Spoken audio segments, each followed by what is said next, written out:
tell me nothing. Well, I'll tell you this. Welcome to MsMojo, and today we're counting down our picks for the top 20 movie couples with the worst chemistry. You know what? For the sake of getting to know one another, can you not talk like that? Yeah, I can do that. It's not going to rain, madam. Is that a joke? Look, do you want to be alone? Because, like, if you want to be alone, I can take a hint. You know? Yes. For this list, we're taking aim at those actors that are supposed to be in love on screen. Or, at the very least, that they feel a little spark for each other, but fail to convince the audience of their feelings. We're not limiting our choices to couples, however, and are also including love triangles where the chemistry is non-existent. Which couple do you think had the worst chemistry? Let us know in the comments. Number 20. Tom Cruise and Annabelle Wallis, The Mummy. Sergeant Morton?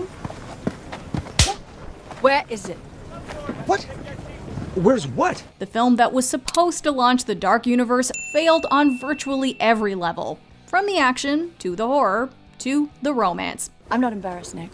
Disgusted, yes. Regretful, oh, certainly. But mainly just amazed at your ability to mimic all the qualities of genuine human intimacy, if only for 15 seconds. Tom Cruise is one of the most charismatic stars in Hollywood, but Nick Morton is written with none of his signature charm. Wallis's Jenny has virtually no character traits outside of being the love interest and an archaeologist, and we're not even sure if those count as traits. Say what you will about the previous Mummy movies, but Brendan Fraser and Rachel Weisz's characters had defined personalities that worked well off each other. You're wondering, what is a place like me doing in a girl like this? Yeah, something like that. It wasn't Shakespeare, but you remember Rick and Evelyn, whereas Nick and Jenny are instantly forgettable. They somehow come off as even more lifeless than the mummy pursuing them. This means something. Number 19. Hugh Grant and Drew Barrymore, Music and Lyrics. So, kitchen? Yeah.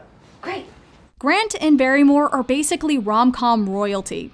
Between the two of them, they've starred in more romantic comedies than we can keep track of. With that in mind, you'd think that they'd be a match made in heaven here.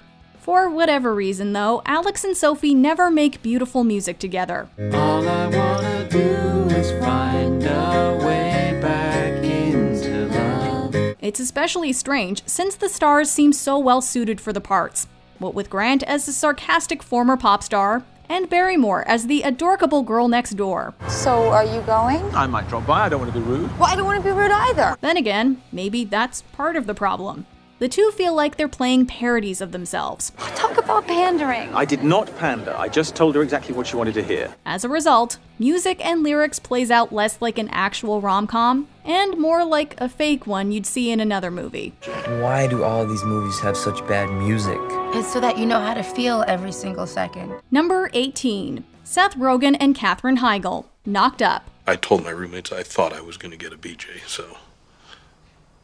You know what? For the sake of getting to know one another, can you not talk like that? Yeah, I can do that. Don't get us wrong. Knocked Up is among the early 21st century's funniest comedies, but most would agree that the romance is one of the film's more contrived elements. Ben Stone is the very definition of a guy who got a girl way out of his league. I very rarely look cool. This is a big moment for me. Pairing an ambitious career woman with a stoner who has no ambitions naturally amounts to some hilarious interactions. You know, the best thing for a hangover is weed. Do you smoke weed? Not really. You don't? Between their constant arguing and lack of common interest, though, it's clear that Ben and Allison are only together because of their baby. The two do grow as individuals, learning what it means to be a parent. While we don't doubt their love for their daughter, we don't really buy that these two will ever be a happy couple. Don't tell Mommy, but it was the smartest thing I ever did listening to her, because now you're here. Number 17. Sean Connery and Catherine Zeta-Jones, Entrapment. I have absolutely no reason to believe a word you've told me. But you want to. When Catherine Zeta-Jones married Michael Douglas, the relationship received a fair deal of media attention due in part to the 25-year age difference. Well, the same year she got engaged to Douglas, Zeta-Jones starred opposite Sean Connery, who was almost 40 years her senior. Before you jump to any conclusions, the age gap isn't this movie's problem. The main issue is that Zeta-Jones's gin is sexualized to the point that it's borderline comedic. Some really corny music selections only add to the unintentional laughter.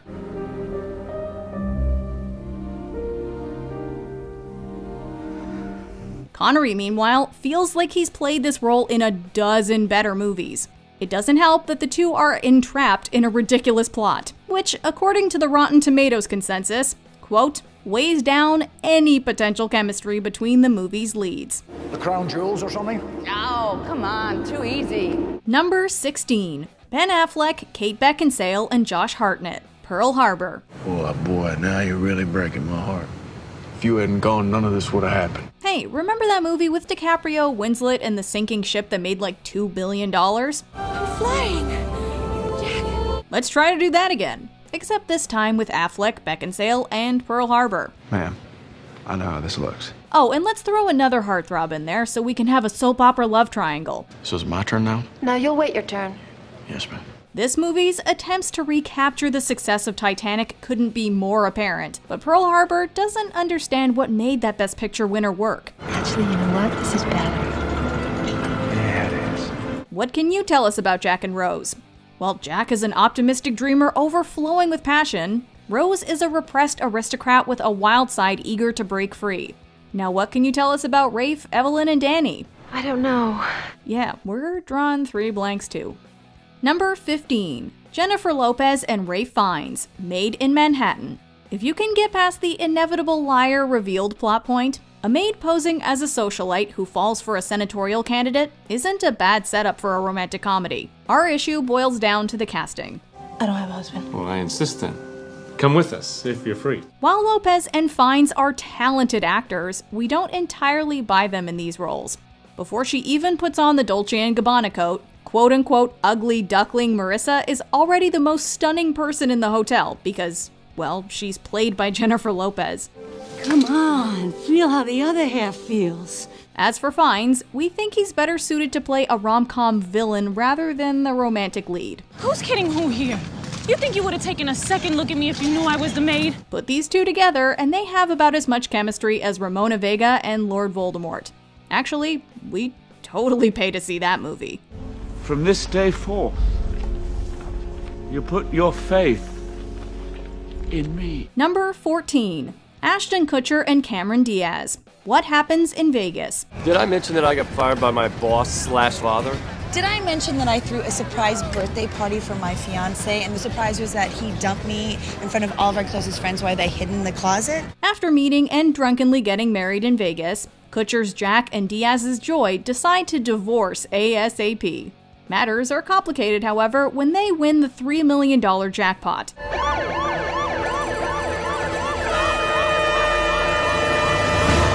Although they could easily split the money and live comfortably for the rest of their lives, Jack and Joy are unfortunately the worst people in the world. I don't like you. I don't like any of you. The newlyweds go to court, and through a ludicrous ruling, they're forced to stay together for 6 months to learn the value of marriage. Rather than wait it out, these two continually find new ways to make each other miserable. That is, until the final act when they develop feelings for one another. Why? Because it's time for the movie to end. They live richly ever after, and nothing is learned. I do want to be married to you again. Number 13. Mark Wahlberg and Zooey Deschanel, The Happening. M. Night Shyamalan isn't particularly known for having a knack for demonstrating how couples interact or how human beings talk. Come on, buddy. Take an interest in science. Thus, Mark Wahlberg and Zooey Deschanel have even less personality than the killer plants in The Happening. If we're gonna die, I want you to know something. I was in a pharmacy a while ago. There was a really good-looking pharmacist behind the counter. Really good looking. Their relationship is supposedly intended to be the film's emotional core. However, they're so deadpan and lifeless that nobody cares if these individuals overcome this epidemic or sort out their marital problems. It would have made more sense if it turned out they were pod people all along. Would have been a better twist too. Elliot. Yeah. It's just making sure you're there. Number 12. Leonardo DiCaprio and Cameron Diaz, Gangs of New York. Martin Scorsese is great at depicting complex relationships between dysfunctional people, but sweeping romance hasn't exactly proven to be his strongest suit. Quite a pair of conversationists, aren't you? The love story is pretty tacked on in Gangs of New York, with DiCaprio's Amsterdam and Diaz's Jenny failing to light up the screen together. Their chemistry is at soap opera levels, which you could argue is in the tradition of other Hollywood epics. Unlike Titanic, though, the romance here simply never feels genuine. This is what I wanted to show you. This is where we're gonna go as soon as you get well. It doesn't help that Diaz seems miscast in her role altogether, although she does give it her best shot. This'll all be finished tomorrow. No, it won't. Number 11. Johnny Depp and Angelina Jolie, The Tourist. At one point in time, Angelina Jolie and Johnny Depp were two of the most respected, talented, and appealing movie stars in the world. Would you like to have dinner? Women don't like questions. So how was it possible that they had zero chemistry in The Tourist? Well, this entire movie is actually kind of the definition of shallowness. The production values look attractive on the outside, and of course the leads look attractive on the outside. But the film has no heart, no emotion, or humanity on the inside. I am sorry I got you involved in all this. Why are you involved in all this? It just goes to show that appearances can be deceiving, even when great talent is involved. $20 million worth of plastic surgery. And that's the face you choose. Do you not like it? It'll do. Number 10. Jennifer Aniston and Gerard Butler, The Bounty Hunter. Did you really think I was gonna stay there the whole time? The Bounty Hunter is further proof that action romantic comedies rarely satisfy any demographic. Butler plays Milo, who's tasked with bringing in his ex-wife Nicole, played by Aniston. You are a bounty hunter? Yep. As much as it pains me to say this, and it really does, I gotta take you to jail. We can see why their marriage didn't last. Milo is insensitive, immature, and has serious anger issues. Nicole is a nagging stereotype who only cares about her job. What we don't understand is why these two would ever get back together.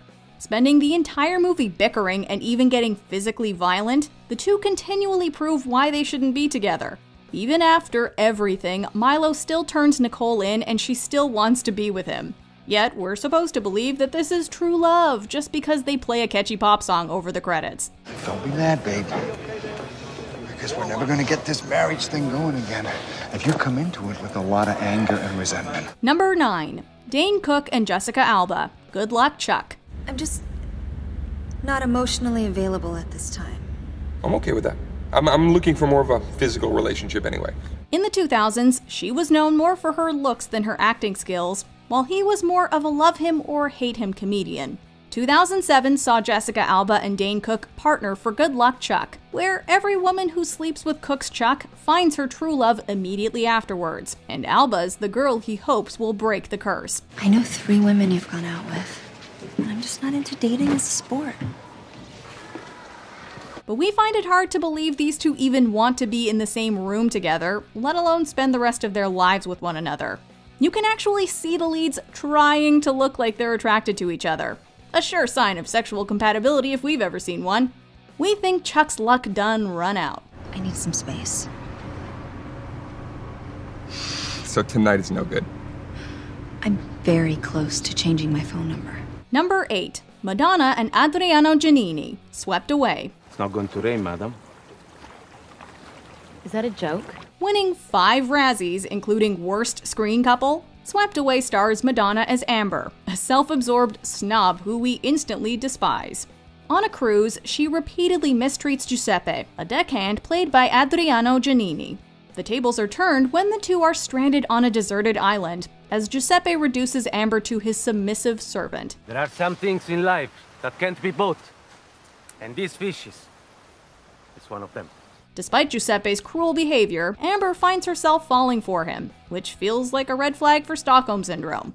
Amber doesn't even want to leave the island when there's an opportunity to be rescued. Please, I beg of you, let's stay. I love you. In the end, however, Amber returns to her wealthy husband, leaving Giuseppe heartbroken.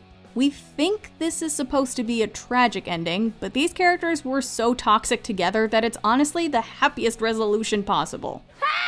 Go! Shout! Shout! Somebody help! She's crying for help, the idiot! Number 7. Daniel Radcliffe and Bonnie Wright, the Harry Potter franchise. Fans often debate what the Harry Potter movies got right and wrong, but pretty much everyone sees eye to eye when it comes to Harry and Ginny's relationship. Hello. In the books, we watch Ginny evolve from a shy girl with a crush on Harry to a resilient woman who Harry falls for. The movies drop the ball with Ginny's development, essentially turning her into a glorified extra. Unless you've read the books, Harry's blossoming attraction towards her in The Half-Blood Prince comes off as completely random. I can stay hidden up here too if you like. Maybe it was the casting, maybe it was the writing, or maybe it was the direction. All we know is that they had several movies to build this relationship up, and the magic never materialized. Maybe that's the best reason to have it. Because of everything that's going on.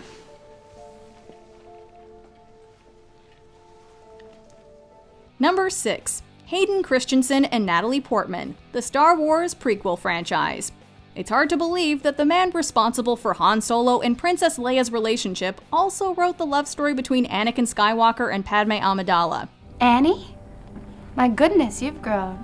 So have you. Grown more beautiful, I mean. Well, for a senator, I mean. Watching Hayden Christensen and Natalie Portman together in the Star Wars prequels is excruciatingly painful. While their performances are stiff and bland, can you really blame them? Believe me, I wish that I could just wish away my feelings. But I can't.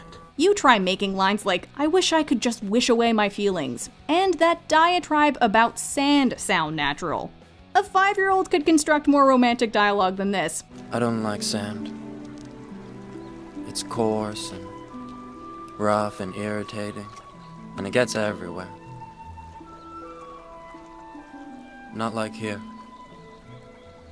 Here everything is soft and smooth. Sorry, George. What else can be said except...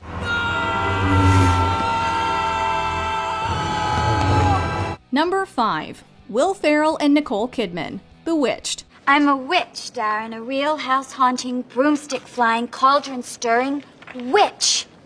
The 2005 film version of Bewitched was dead on arrival because it has no idea what it wants to be. Is it a satire, remake, or an homage to the classic 60s comedy series? Since the film can't make up its mind, Kidman and Ferrell have little chance at creating three-dimensional characters. In the end, she just comes off as a naive, inconsistently written airhead, and he comes off as an egotistical, childish jerk. I don't know what the problems, I can't even think of them right now, but the only problems you care about are your own! No wonder the audience doesn't like this show! Their forced relationship makes no sense, but neither do any of the other motivations in this film. The most impressive magic in the movie may have been when they made their chemistry disappear. You think I'm nuts, don't you? Of course not. I know plenty of women who carry around collapsible broomsticks. Number 4. Justin Guarini and Kelly Clarkson, From Justin to Kelly. So Justin, do you spend a lot of time in the girls' room? You know, I just needed to make a quick escape. Me too. It's total insanity out there. There's even one guy passing out whipped cream bikini contest flyers.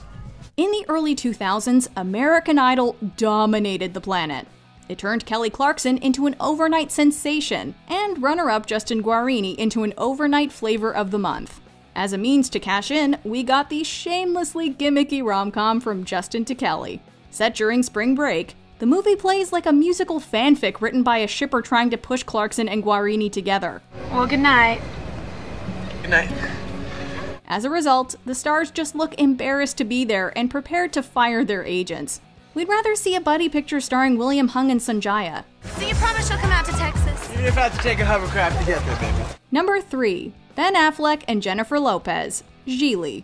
I gotta tell you, I'm not up for this thumb deal. I say we don't do it. Remember when Bennifer 1.0 was the ultimate celebrity super couple? Ben and Jen may have been on the set of Gigli, but this infamously horrendous picture set both their acting careers back a decade. And it probably didn't help their off-screen relationship in the long run either. With Affleck playing a macho meathead and Lopez playing a lesbian, it's completely inconceivable that these characters would ever fall in love. So, Rochelle, does this mean you decided to hop the fence? The chemistry between the actors doesn't make this contrived relationship any easier to buy, especially when they have to say lines like, "It's turkey time." Huh?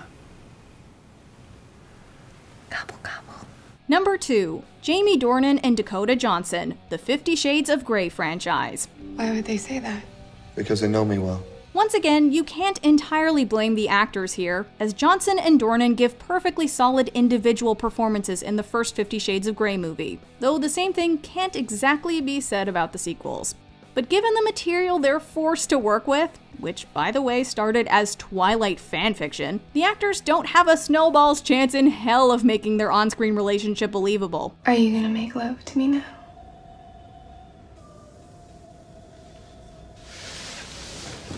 Two things. First, I don't make love. Even if Humphrey Bogart and Ingrid Bergman had played Christian Grey and Anastasia Steele, their love scenes still would have been more laughable than steamy or romantic. Yes, none of that matters to studios, considering the films ended up making as much as they did at the box office. I've fallen in love with you. No, Anna, you can't love me. Before we unveil our top pick, here are a few honorable mentions. Christian Bale and Katie Holmes, Batman Begins. Let's get Maggie Gyllenhaal for the sequel. Deep down, you may still be that same great kid you used to be. But it's not who you are underneath. It's what you do that defines you. Brandon Routh and Kate Bosworth, Superman Returns. Christopher Reeve and Margot Kidder, they ain't. Personally, I think that's a load of crap. Clark? This is the guy I work with. Maybe Clark's right. Lily Tomlin and John Travolta, Moment by Moment. Together at last? Look, do you want to be alone? Because, like, if you want to be alone, I can take a hint. You know? Yes. Hugh Grant and Sarah Jessica Parker, Did You Hear About the Morgans? By the end, you'll be rooting for Doug from House of Cards to do them in. How's the apartment? It's good. So much more space without the golf clubs. How's the hotel? It's nice. It's nice. Before we continue, be sure to subscribe to our channel and ring the bell to get notified about our latest videos. You have the option to be notified for occasional videos or all of them. If you're on your phone, make sure you go into your settings and switch on notifications. Number 1. Robert Pattinson, Kristen Stewart, and Taylor Lautner, The Twilight Saga. It's no shocker that one of the most poorly written romance novels of all time would inspire one of the worst cinematic love triangles ever.